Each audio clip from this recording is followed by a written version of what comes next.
Hello అందరూ, welcome back to my mini vlog.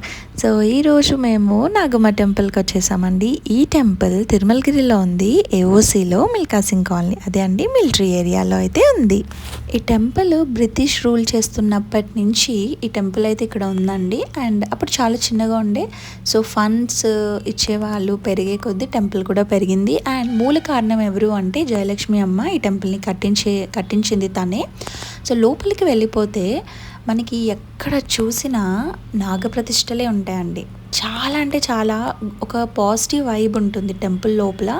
Main ఏంటంటే కాలసర్పదోషాలు, కొన్ని ఇంట్లో ప్రాబ్లమ్స్, పిల్లలు లేకపోవడము, ఎలాంటి ప్రాబ్లమ్స్ ఉన్నా అక్కడికి వెళ్ళి ముడుపు కడితే ప్రాబ్లమ్ సాల్వ్ అయిపోతాయి అనేది నమ్ముతారు.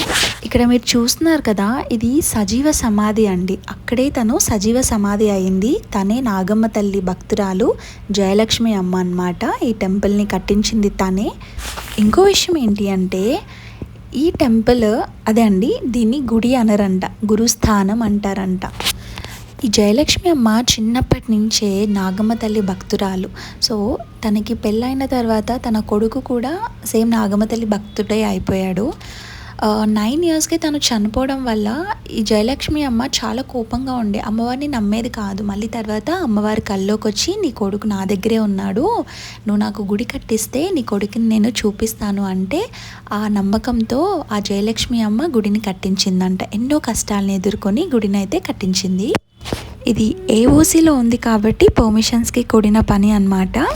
ఇంకో స్పెషల్ ఏంటి అంటే జయలక్ష్మి అమ్మ, నారాయణ స్వామి వీళ్ళిద్దరూ కూడా అమ్మవారితో సమానంగా గర్భగుడిలో పూజలు అందుకుంటారు. అందుకే దీనిని గుడి అనరు, గురుస్థానం అని పిలుస్తారు.